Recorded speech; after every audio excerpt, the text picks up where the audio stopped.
Let's see. Okay, we are live again here at the 2025 ARPA here in Alabama, Parks and Rec Association annual convention, and we are with our host city, the director Alison Hall at Auburn Parks and Recreation. So thank you so much for hosting us.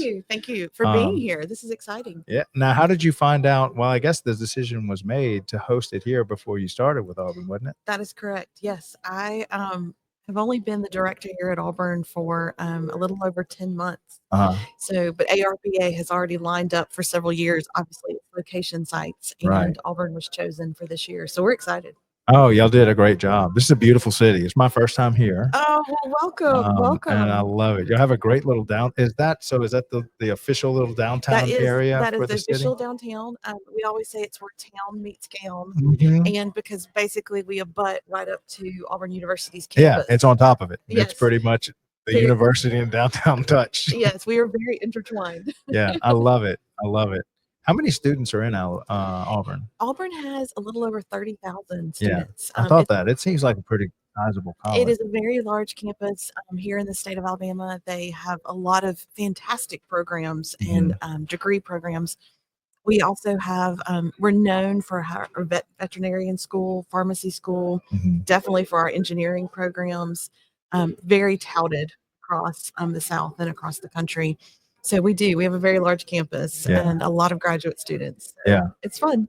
Beautiful Southern campus. If you're looking for that, I grew up blocks from LSU, and it feels like that Southern campus, like you see at Ole Miss, here at Auburn. I mean, here at Auburn, LSU, it's all just a beautiful campus. It's very charming. Yes. I've obviously visited a lot of college campuses across the country who are all beautiful in their own right, but many of them are very city focused, which is nothing wrong with it. But here, I just feel like we still have a very charming interaction between the campus and city. I feel it. Yeah, it really is. It's almost like the campus and city are one. Yeah.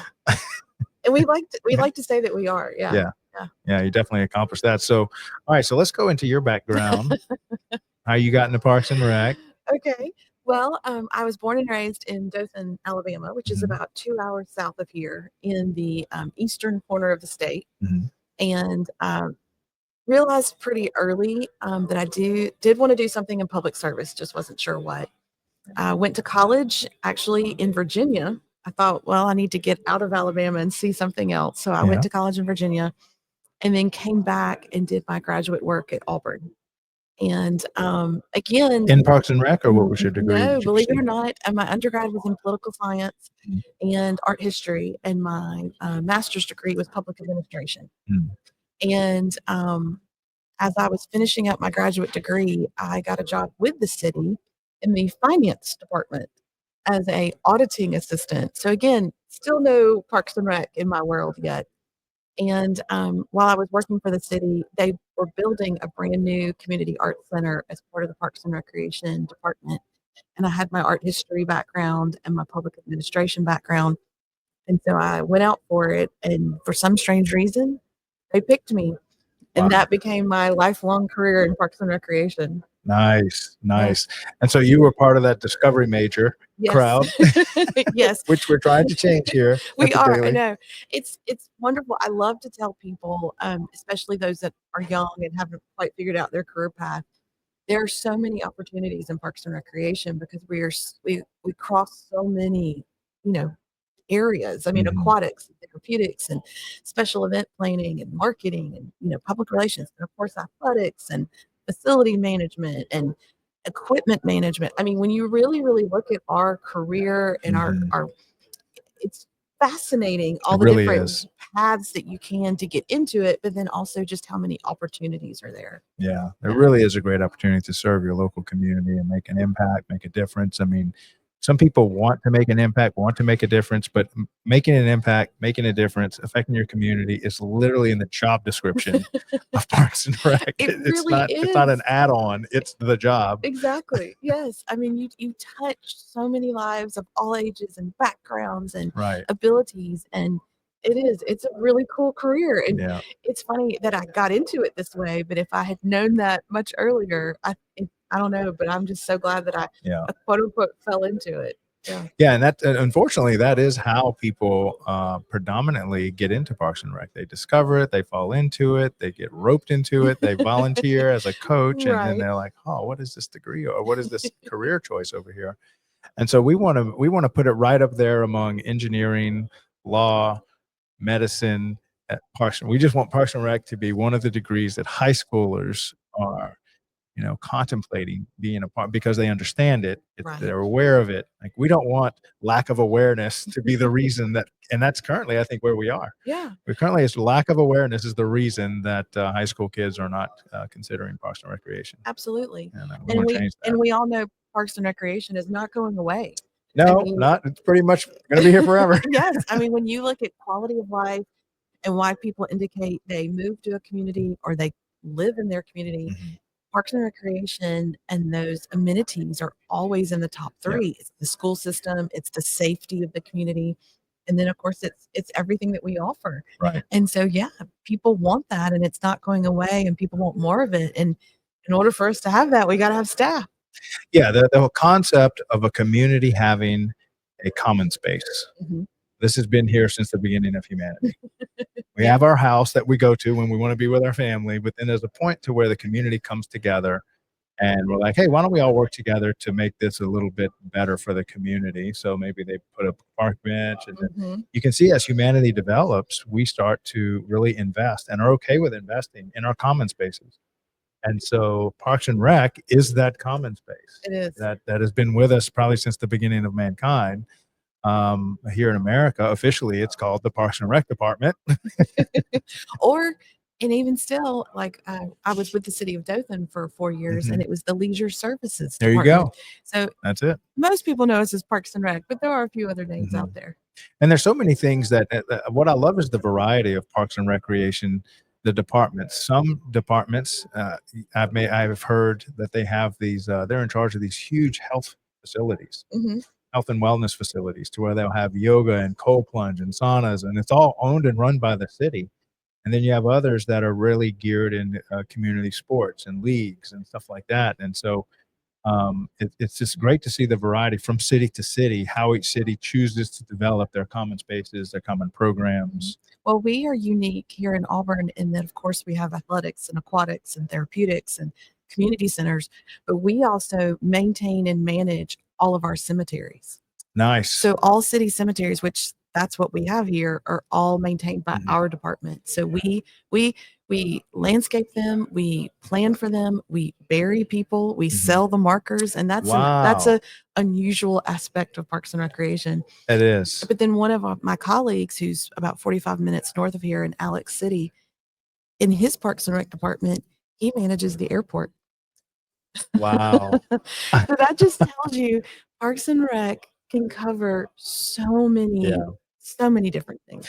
And it really does depend on, and maybe you can speak on this. How dependent is it on the leadership to just manage what they want to manage? Because I have seen some directors that just say, I think we should have a farmer's market. And they launch a farmer's market. Others are like a farmer's market handed to them and they have to manage it, or like a graveyard. Mhm.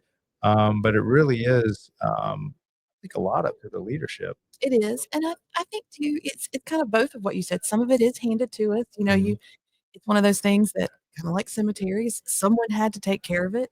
We already had, landscaping equipment and bodies and that sort of thing, so it kind of drifted that way. And then I think some of it is the leadership and the directors and the team and the staff saying, "We think we can do that, and we Right. wanna do it, and so let us do it." Yeah. Yeah. And it's not just about the common spaces, but I've learned a lot more about special events and how some directors love special events, and they're looking to start a Christmas parade, and Mhm. because they had that at their old city, Right. and the new city they're at doesn't have it. Mhm. And they've got a passion for special events. And coming from New Orleans, we are one continuous special event Yes, you are. Yes, you are. nonstop. And so 24/7. that's right. And but I love how these cities and a lot of the park and rec departments will have 3 or 4 annual events that the whole community shows up at, Right. and it's almost like a family reunion for the city. Do you have any Absolutely. special events that We Auburn has? we do, and one that comes to mind immediately is Downtown Summer Night. And this, that sounds fun. What is that? It's literally held in our downtown, I love it. the charming place that you just mentioned. And we close the streets down. It is a big artist marketplace. All the restaurants are open. It is an entertainment district, so we do have alcohol on the streets. Um, it's just, it's literally, like you said, it's one of those events where literally the whole town comes out. And we typically have it in early summer.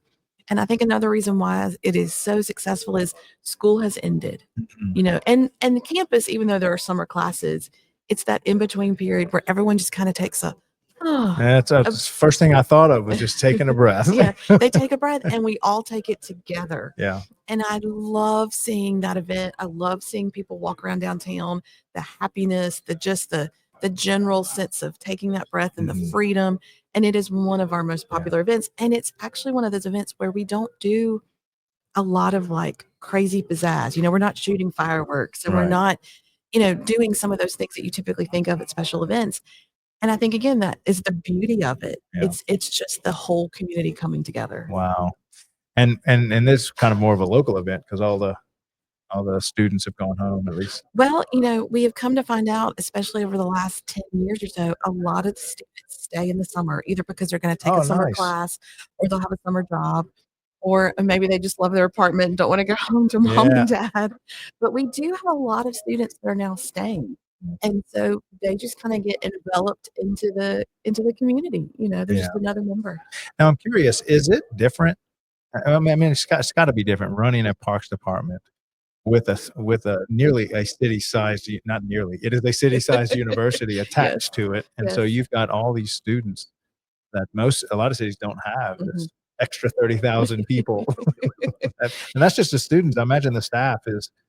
How big is the staff there? That is a great question. I mean, I know it's going to be in the thousands. Oh, absolutely, it does. Yeah, but it's a very, I was in Dothan, which is not a university town. There are 2 community colleges that are in the area, but definitely much smaller numbers. And it is definitely a different dynamic, especially the workforce, because, we are very fortunate here being in a university town. It is not easy. Please let me make that clear, but slightly easier to get, especially summer staff, our lifeguards and our summer camp counselors and that kind of thing.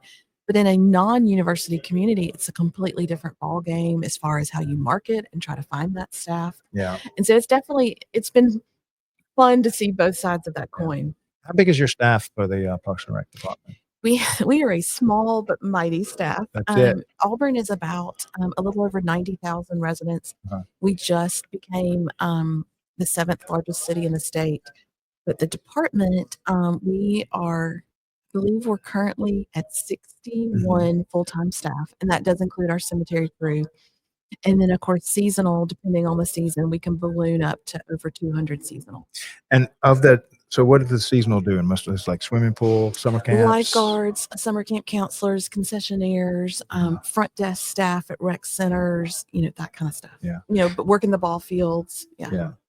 And I think that's a lot of times where young kids of that high school age are exposed to Parks and Rec as a career. I mean, I think right now that is where the career path is discovered.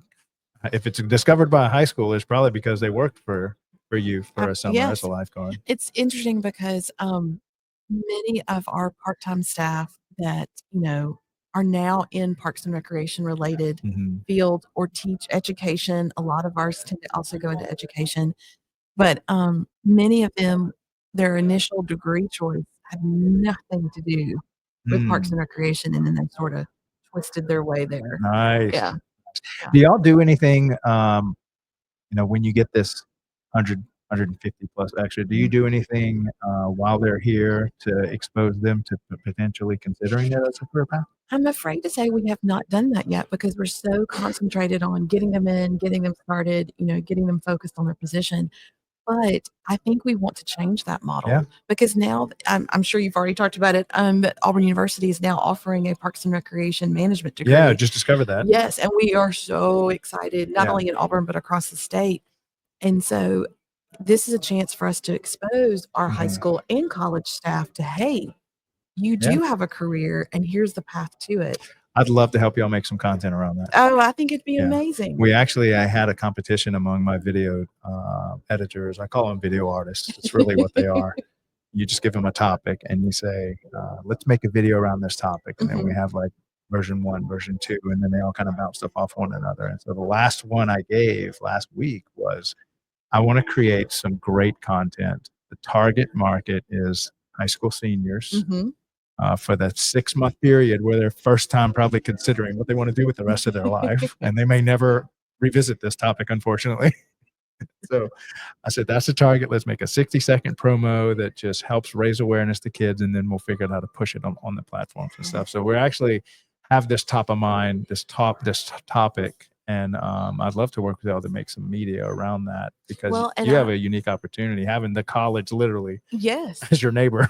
But I would also challenge you, do a different one targeted towards juniors in high school, because they are the ones getting their driver's license and turning 15 and 16, so they're eligible to work. Because most of our cities, not all, but most of our cities require you to be 16 to work in the state. And so, again, not necessarily going ahead and saying, here's a career path, but here's just a job. There you go. Like, we just want you to come work. That's right. Give us, have some exposure to it. Exactly. And then, like you said, then bridge into that. Oh, you're a thinker now. You've got to start thinking ahead. Hey, you've already had a little bit of exposure. What about? And that's an advantage y'all have over like engineering, law, medicine. It's not like they can say, hey, come have a summer job working in the surgery room. Right. We can. You're right. We can get to them a lot earlier. Yeah. Especially if they did have some experience with us prior, whether they played on t-ball or they, went through tennis lessons or learned how to swim with us. It's keeping that relationship, because, as you know, a lot of our Parks and Recreation programs are geared to that 12 and younger. And we tend to lose them between that 13 and 17 age range, and trying to figure out how to keep that communication open, offering them programs that they want to participate in, and then getting them in the door in a new way as a camp counselor or a lifeguard or something like that. Yeah. Now, do y'all have some type of, imagine when you get all the part-time workers in, the summer workers, do y'all have some type of, I don't know, onboarding process? What is Orientation. That's the word I'm looking for. Absolutely. Yes, it's very intense, because typically we have a very short time to do it. How long is it? One day? Oh no, for us, like we try to do a week. Because week orientation. Because I mean, some of it's pretty typical. You've got to do all your paperwork. You've got to do all that kind of just important work, but also kind of busybody work. Right. And then it's the whole sessions of trying to introduce them to their coworkers and how they're going to work together, and trying to create some camaraderie there and some friendship. And then also explaining their job, like, here's the rules, here's the policies and procedures, here's your supervisor. Here's how you should handle a patron or a situation. Yeah. And then usually last day or so of orientation, especially if it's a camp for camp counselors, is setting up your camp space. Here's the equipment you have. Here's, how you can use it. Here's where it's stored. Yeah. Here's how you set it up. And all of that sounds great, but that week goes by extremely quickly. There's a lot to accomplish in that one week. It is.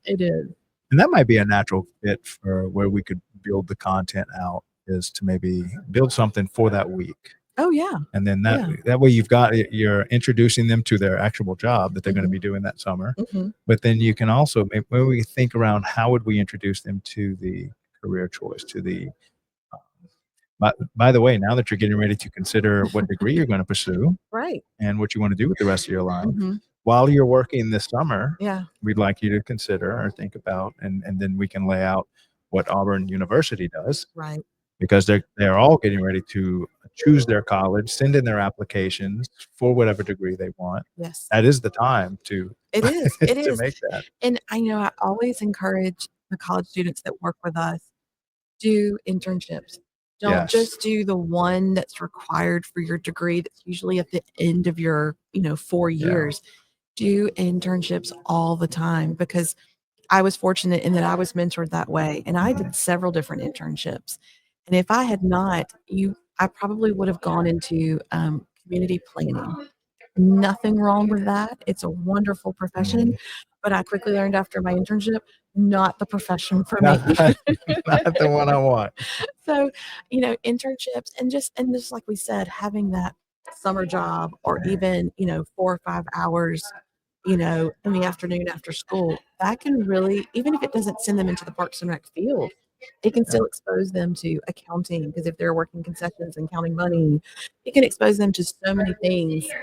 And again, may not send them into Parks and Rec, but could help them figure out that career path. Yep, Parks and Rec departments need accountants. They need Mechanics. they need mechanics. Yeah. They need leadership in all ways. They need marketing specialists. Yes. I mean, you name it. This Yes. is a full-blown industry that needs talent from every direction. 100%. And so if you want all of those efforts to be making an impact in your community, and let's just say you want to stay inside your community, a lot of times kids have to leave away from home because Yes. that's where the job is. Right. So you can count on your city that you were from has a park and rec department. I promise you. Yes. I don't know of a city in America that doesn't have one. So some are smaller than others, but there's always a place for you, really in any town. Absolutely. Not necessary for you to move, clear across the country for your career path if you're in Parks and Rec. That's right. Again, there's a Parks and Rec pretty much in every community of all shape and size. And so, yes, there's opportunities galore. Right. Yeah, so I think we could do something cool with Auburn and y'all being so close to one another. Yeah. Now, do they have a Parks and Rec for Auburn? Does the college have some type of? They do. It's more of recreation services, student services. But they do. They have a huge. I mean, they maintain all the grounds. They do. and They stuff. maintain That's the not ground. part of y'all, right? That's not part of us. Right. The campus is separate, but they do. They have a huge student act that has a fantastic fitness center in it, where they offer a variety of health and wellness classes. They've got a huge rock climbing wall. They've got a program where you can take out kayaks and canoes and tents and go camping in the community. They've got a great outdoor rec program. Yeah. And again, another place where people can work part-time, do internships, and get that recreation experience that can lead to anything, whether it's working for a city or a county or working for the state parks or, national parks. I mean, again, so many opportunities. Yeah. Now, is there a director over there as well that runs that? There is a director over outdoor recreation and student rec. And again, a great partner that I think is going to be very involved in the Parks and Recreation management. Are they here at this convention? I don't know if they are here or not, to be honest. I don't think I've seen them, but Yeah. but then again, there's over 200 here, so I haven't run into everybody yet. And who's the director? I would have to look because they have gone through a couple of personnel changes. Right. Yeah. And that might be something we'd want to maybe partner on together. Yeah. Because you've got, a lot of them are their students. Absolutely. It would be during your, the word slips my mind again. What is it? Not the onboarding process. Orientation. Yeah. So we'd like to create something for orientation. And then if we do a good job, we could certainly give that to all orientations. Oh yeah, definitely. And Yeah. because there is an orientation that goes on nationwide at the beginning of every summer to onboard all absolutely. camp counselors, all Absolutely. swimming Yes. lifeguards. Everybody does some form of orientation just to get their staff ready to go. Yeah. So then maybe we can give birth here in Auburn to the content that will be say, look, we know you're not encouraging these kids for a career path, but just press play. That's Right. all you have to do. This will help you get started. It Yes. helps you get started. Absolutely.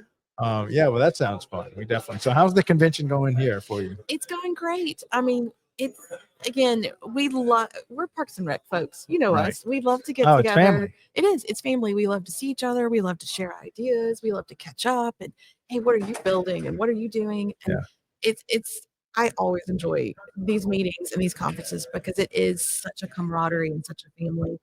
And it's exciting because we have, I think, over almost 250 registered, not counting exhibitors. And so, that's a good showing for us.